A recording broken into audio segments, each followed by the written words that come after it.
Welcome সবাইকে classmate 24 YouTube চ্যানেলে Indian literature in English class number 7। Indian literature in ইংলিশের আজকের ক্লাসে আমরা পোস্ট ইন্ডিপেন্ডেন্স এরার অন্তর্গত প্রোজ রাইটার্সদের নিয়ে আলোচনা করব। এর আগের ক্লাসে ক্লাস নাম্বার 6-এ আমরা পোস্ট ইন্ডিপেন্ডেন্স এরার সমস্ত কবিদেরকে এবং তাদের গুরুত্বপূর্ণ সমস্ত কাজ নিয়ে আলোচনা করেছি। আজকের ক্লাসে আমরা পোস্ট ইন্ডিপেন্ডেন্স এরার প্রোজ রাইটারদের উপরে ফোকাস করব। আশা করছি আগের ক্লাসগুলো ফলো করেছো সবাই।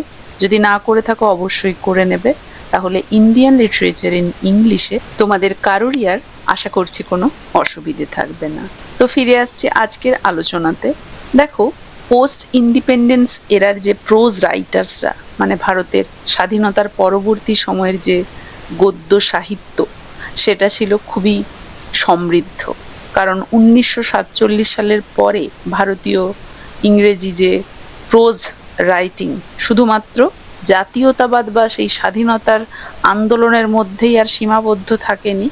সেই সমস্ত প্রোজ মানুষের অস্তিত্ব, রাজনীতি, সমাজ এবং আন্তর্জাতিকতাবাদের মতো বিভিন্ন বিষয়ের মধ্যে কিন্তু ছড়িয়ে পড়েছিল। তাই আমরা post independence error pros writing যে খুবই সমৃদ্ধ সেটা অনায়াসেই বুঝতে পারছি। প্রথমতই আসছে এই যে প্রোজ রাইটারদের মধ্যে নীরাজী চৌধুরীর নাম। এই যুগের অন্যতম বিতর্কিত এবং শক্তিশালী একজন, শক্তিশালী মানে বাহুবলী আমি বলছি না, শক্তিশালী ইন দ্য সেন্স তিনি তার কলমের জোরে শক্তিশালী। কলমের জোরে তিনি এতটাই শক্তিশালী এবং বিতর্কিত ছিলেন যে তিনি পোস্ট ইন্ডিপেন্ডেন্স এরার একজন বিখ্যাত প্রোজ রাইটার হয়েছিলেন। তিনি একজন অত্যন্ত পণ্ডিত ব্যক্তি ছিলেন এবং মাঝে মাঝে অনেক বিতর্কিত বিষয়ে তিনি লিখে ফেলতেন, তাই বিতর্কিত লেখক হিসেবেও তিনি পরিচিত ছিলেন। ভারতীয় এবং ব্রিটিশ সংস্কৃতির প্রতি তার গভীর জ্ঞান এবং তার যে সমালোচনামূলক দৃষ্টিভঙ্গি তাকে কিন্তু প্রোজ রাইটিংয়ের ক্ষেত্রে অনন্য করে তুলেছে। তার রচনাগুলোর মধ্যে আমরা সবার প্রথমে পাই the autobiography of an unknown Indian, যেটা এসেছিল 1951-তে। সব থেকে বিখ্যাত কাজ এটা তার। আমরা এটাকে তার ম্যাগনাম ওপাস বলতে পারি।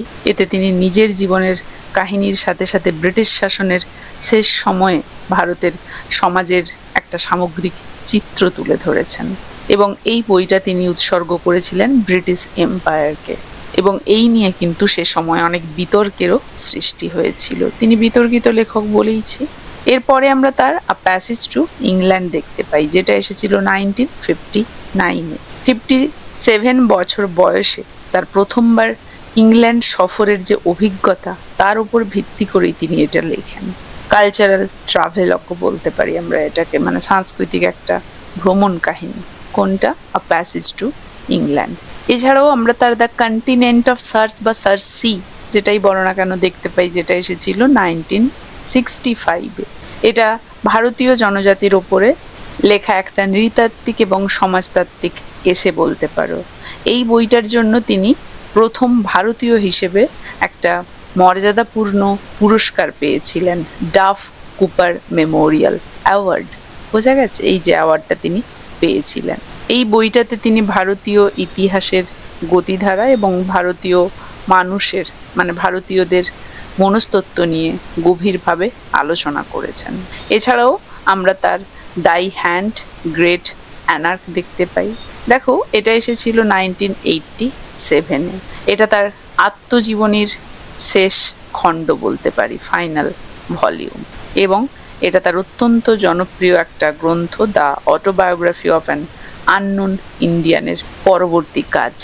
এতে তিনি ব্রিটিশ শাসনের অবসান এবং ভারতীয় স্বাধীনতার সময়কার সেই বিশৃঙ্খলা এবং সেই বিশৃঙ্খলার ওপর নিজের ব্যক্তিগত মতামত ও দর্শন ব্যাখ্যা করেছেন। এছাড়াও আমরা তার স্কলার এক্সট্রা অর্ডিনারি দেখতে পাই, যেটা এসেছিল 1974-এ। এই যে স্কলার এক্সট্রা অর্ডিনারি, এটা বিখ্যাত জার্মান ফ্রেডরিক ম্যাক্স মুলারের একটা পূর্ণাঙ্গ জীবনী এবং এই যে অসাধারণ গবেষণামূলক কাজ, এর জন্য তাকে 1975-এ সাহিত্য একাডেমি পুরস্কার দেওয়া হয়েছিল, যেটা ভারতের অন্যতম বা সর্বোচ্চ একটা সাহিত্য সম্মান। বোঝা গেছে? তাহলে নীরদ সি চৌধুরী সাহিত্য একাডেমি অ্যাওয়ার্ড পেয়েছিল কিসের জন্য? তিনি পেয়েছিলেন স্কলার এক্সট্রা অর্ডিনারি নামে ফ্রেডরিক ম্যাক্স মুলারের একটা পূর্ণাঙ্গ জীবনীর জন্য। নীরদ সি চৌধুরী তার রচনার মধ্যে আমরা দেখলাম ইস্ট এবং ওয়েস্ট, এই যে দুই ধরনের কালচার, এদের মিলন এবং সংঘাতকে চিত্রিত করেছেন। 1912 সালে তিনি তার সাহিত্যিক অবদানের জন্য ব্রিটিশ সরকারের থেকে কিন্তু সিবিই, এই যে সিবিই, এই সম্মানে ভূষিত হন। তার লেখন শৈলী অত্যন্ত উচ্চমানের, তবে তিনি অনেক সময় তার সেই কলোনিয়াল মানসিকতা এবং কঠোর ক্রিটিসিজমের জন্য বিতর্কের কেন্দ্রবিন্দুতে থাকতেন। বোঝা গেছে? দ্বিতীয়ত যে পোস্ট ইন্ডিপেন্ডেন্স এরার প্রোজ রাইটারকে আমরা পাবো, তিনি হচ্ছেন নান আদার দেন আমাদের এপিজে আব্দুল কালাম, 1931 থেকে 2015। দেখো, এপিজে আব্দুল কালামকে চেনো না এমন তো কেউ নেই। কালামের লেখার ধরন ছিল অত্যন্ত সহজ, অনুপ্রেরণামূলক, দূরদর্শী লেখকও ছিলেন তিনি। তার প্রধান লক্ষ্যই ছিল তরুণ প্রজন্মকে অনুপ্রাণিত করা, ইউথদেরকে অনুপ্রাণিত করা। ভারতের প্রেসিডেন্ট ছিলেন people's president. Kalam's prose is characterized by its simple, inspiring and visionary style aimed at motivating the youth.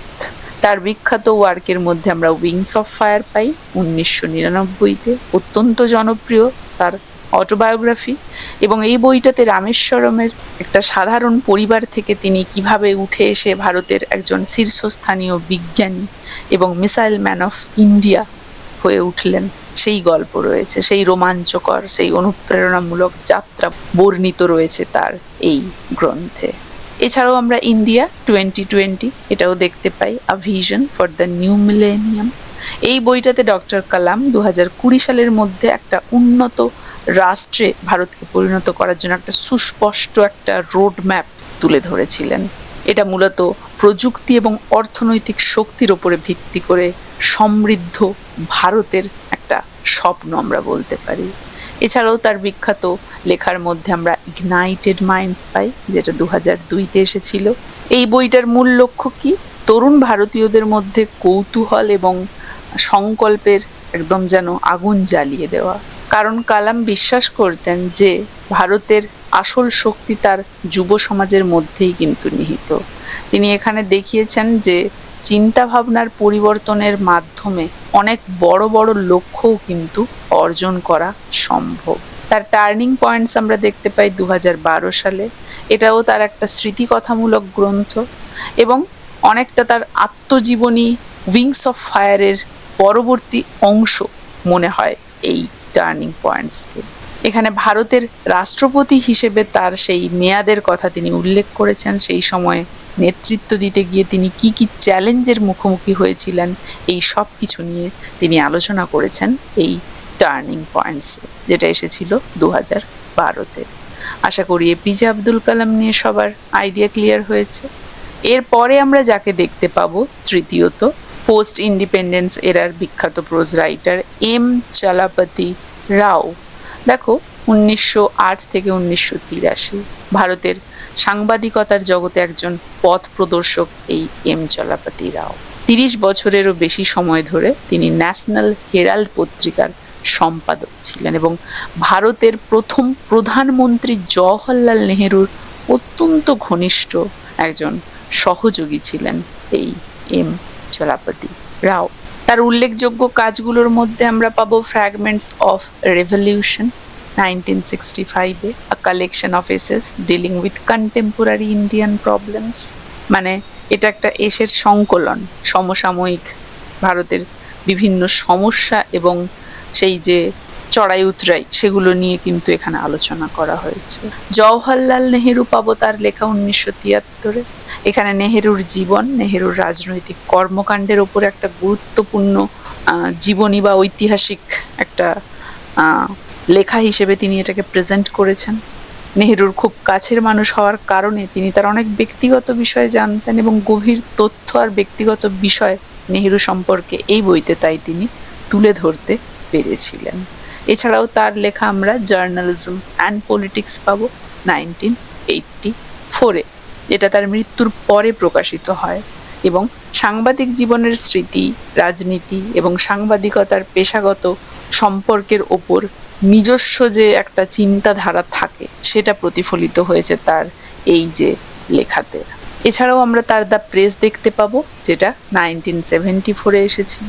এই যে দ্য প্রেস, এটা ভারতের যে নিউজ পেপার ইন্ডাস্ট্রি, তার শিল্প এবং তার বিবর্তনের ওপরে একটা অত্যন্ত গুরুত্বপূর্ণ কাজ আমরা বলতে পারি। ভারতের সংবাদপত্রের জন্ম থেকে শুরু করে আধুনিক যুগের বিকাশ এবং সংবাদপত্র জগতের যে বিভিন্ন সমস্যা ও সম্ভাবনা, এগুলো নিয়ে তিনি এখানে একটা বিস্তারিত আলোচনা করেছেন। তাহলে এম চলাপতি রাও তার লেখায় সবসময় বস্তুনিষ্ঠতা এবং সত্যনিষ্ঠার ওপরে জোর দিয়েছেন আমরা দেখতে পাই। সাংবাদিক হিসেবে তার সেই অগাধ জ্ঞান, ভারতীয় রাজনীতিতে তার সরাসরি অভিজ্ঞতা ইত্যাদি তার সমস্ত বইগুলোতে ফুটে উঠেছে, যেটা তার এই বইগুলোকে একদমই মূল্যবান করে তুলেছে রিডার্সদের কাছে। বোঝা গেছে, তাই তো? নেক্সট আমরা চতুর্থত যে বিখ্যাত প্রোজ রাইটারকে দেখতে পাবো পোস্ট ইন্ডিপেন্ডেন্স এরার, তিনি হচ্ছেন খুশবন্ত সিং। 1915 থেকে 2014 তিনি ভারতের অন্যতম একজন জনপ্রিয় এবং প্রগতিশীল লেখক ছিলেন। তার লেখায় হাস্যরস পাই আমরা, তার লেখায় সাংবাদিকতাও আমরা দেখতে পাই এবং গভীর ঐতিহাসিক জ্ঞানও দেখতে পাই। এবং তার লেখাগুলোর মধ্যে বিখ্যাত আমরা পাই ট্রেন টু পাকিস্তান 1956-এ, সব থেকে বিখ্যাত তার যে নভেল। এটা আমি নভেল সেকশনেও উল্লেখ করব, তবে এখানেও উল্লেখ করেছি। 1947-এ ভারত বিভাজনের সময়কার যে ট্র্যাজেডি এবং যে দাঙ্গা, সেই যে একদম মর্মস্পর্শী একটা ছবি এই বইটাতে তিনি ফুটিয়ে তুলেছেন। ভারতের সাহিত্যের একটা কালজয়ী সৃষ্টি আমরা এটাকে বলতে পারি, পার্টিসান নভেলও বলা হয় এটাকে। আর হিস্ট্রি অফ দ্য সিক্স, যেটা এসেছিল 1963-তে। এই যে হিস্ট্রি অফ দ্য শিখ, এটা শিখ ইতিহাসের ওপর একটা অত্যন্ত পাণ্ডিত্যপূর্ণ এবং দুটো খণ্ডের একটা গবেষণার গ্রন্থ। শিখ ধর্ম বা শিখ জাতির ইতিহাস বুঝতে এই বইটা অবশ্যই পড়তে হবে। সারা বিশ্বে এই বইটা খুবই সমাদৃত। এছাড়াও আমরা truth, love and a little malaise দেখতে পাই, যেটা 2002-তে এসেছিল। আত্মজীবনীমূলক এটা একটা গ্রন্থ তার। এই বইটাতে তিনি সততার সাথে কিছুটা প্রথাগত রীতির বাইরে গিয়ে নিজের জীবনের অভিজ্ঞতা, মানুষের সাথে সম্পর্কের কথা সবকিছুই তুলে ধরেছেন। বোঝা গেছে, তাই এটা তার আত্মজীবনী বলা হয়ে থাকে। তিনি 1974 সালে পদ্মভূষণ সম্মানে সম্মানিত হন এবং এই সম্মানটা 1984-এ স্বর্ণ মন্দিরের একটা অপারেশনের সময়, নীল নকশা বলা হয়, সেই অপারেশনের সময় কিন্তু তিনি এটা ফেরত দিয়েছিলেন এবং 2007 সালে ভারতের দ্বিতীয় সর্বোচ্চ যে বেসামরিক সম্মান পদ্মবিভূষণ, সেটাই তিনি লাভ করেন। 2007-এ তিনি পদ্মবিভূষণ লাভ করেন। বোঝা গেছে তো? এই ছিল খুশবন্ত সিং। এরপরে আমরা যে বিখ্যাত প্রোজ রাইটারকে পাই পোস্ট ইন্ডিপেন্ডেন্স এরার, তিনি হলেন ভারতী মুখার্জি। ভারতী মুখার্জি 1942-2017। দেখো, ভারতীয় বংশোদ্ভূত এই যে ভারতী মুখার্জি, তিনি মূলত ইমিগ্রেশন, আইডেন্টিটি এবং কালচারাল ট্রান্সফরমেশনের উপরে ভিত্তি করে লিখতেন। খুব সুন্দরভাবে তিনি তুলে ধরেছেন যে কিভাবে মানুষ নিজের সংস্কৃতি ছেড়ে অন্য একটা নতুন দেশে গিয়ে কি সুন্দর যেন খাপ খাইয়ে নেন। বিখ্যাত লেখাগুলোর মধ্যে তার আমরা জ্যাসমিন পাবো 1989-এ, সব থেকে পরিচিত তার একটা উপন্যাস এটা। তো এই বইটাতে পাঞ্জাবি মহিলার গল্প বলা হয়েছে, যে কিনা নানা প্রতিকূলতা পেরিয়ে আমেরিকায় গেল, সেখানে কিভাবে তার জীবনে একটা বড় পরিবর্তন এলো, সেটা অত্যন্ত নিপুণতার সাথে তিনি এখানে ফুটিয়ে তুলেছেন। এছাড়া তার the middleman and other stories পাবো 1988-এ। এই যে মিডলম্যান অ্যান্ড আদার স্টোরিজ, এটা অসাধারণ ছোট গল্পের একটা সংকলন। এই বইটার জন্য তিনি কিন্তু আমেরিকার অত্যন্ত সম্মানজনক সেই ন্যাশনাল বুক ক্রিটিক্স সার্কেল অ্যাওয়ার্ড পেয়েছিলেন। তিনি নতুন দেশে আসা মানুষের অভিজ্ঞতা এবং সংগ্রামের বিভিন্ন দিকগুলো তুলে ধরেছিলেন। এছাড়াও তার রচনা বিখ্যাত ডিজায়ারেবল ডটার্স আমরা দেখতে পাবো, যেটা এসেছিল 2002-তে। এটা তার অত্যন্ত একটা প্রশংসিত নভেল। এবং এই গল্পে তিনি বর্ণপ্রথা এবং অভিবাসী জীবনের, মানে যারা ইমিগ্রেন্টস, তাদের জীবনের অভিজ্ঞতার একটা জটিল দিক তিনি তৈরি করেছেন। 3 বোনের জীবনের গল্পের মাধ্যমে তিনি বাঙালি ঐতিহ্যের সাথে মডার্ন আমেরিকান জীবনের সংঘাত এবং সমন্বয়কে তুলে ধরেছেন। এছাড়াও আমরা তার days and nights in Calcutta, যেটা এসেছিল 1977-এ, সেটা দেখতে পাই। দেখো, এটা হচ্ছে একটা নন ফিকশন স্মৃতিকথা যেটাকে বলে। তিনি তার স্বামী ক্লার্ক বেইলসের সাথে যৌথভাবে এটা লিখেছিলেন। ভারত থেকে দীর্ঘকাল দূরে থাকার পর তারা যখন কলকাতায় ফিরে এলেন, তখন এই শহর, এখানকার সমাজ ব্যবস্থাকে তারা কিভাবে দেখেছিলেন সেই অভিজ্ঞতারই বর্ণনা তিনি এই লেখাতে দিয়েছেন। এটা স্বামী স্ত্রীর দুটো ভিন্ন দৃষ্টিভঙ্গি থেকে কলকাতার একটা চমৎকার চিত্র তুলে ধরে। বোঝা গেছে? Days and nights in Calcutta, এই যে স্মৃতিকথা। তো ভারতী মুখোপাধ্যায়ের এই বইগুলো তাহলে মূলত সংস্কৃতি, নতুন পরিবেশে মানিয়ে নেওয়ার লড়াই এবং শেকড় নিয়ে কথা বলে। তাহলে আমরা পোস্ট ইন্ডিপেন্ডেন্স এরার সমস্ত বিখ্যাত প্রোজ রাইটারদেরকে দেখলাম, যেখানে আমরা post independence error pros writer হিসেবে নীরজ চৌধুরী, এপিজে আব্দুল কালাম, এম চালাপতি রাও, খুশবন্ত সিং এবং ভারতী মুখার্জিকে পেলাম। এবং এদের প্রত্যেকেরই কিন্তু বিখ্যাত সমস্ত ওয়ার্কগুলো নিয়েও আমরা আলোচনা করলাম। আশা করছি পোস্ট ইন্ডিপেন্ডেন্স এরার সমস্ত প্রোজ রাইটার এবং তাদের ওয়ার্ক নিয়ে সবাই বুঝতে পেরেছো, কারো কোথাও অসুবিধে নেই। কার কেমন লাগলো জানাবে, ভালো লাগলে একটা লাইক এবং একটা শেয়ার করে দেবে। এই ক্লাসটা তাহলে এখানেই শেষ করছি। দেখা হচ্ছে ইন্ডিয়ান লিটারেচার ইন ইংলিশের পোস্ট ইন্ডিপেন্ডেন্স এরার এর পরবর্তী জনরাটা নিয়ে এর পরের ক্লাসে।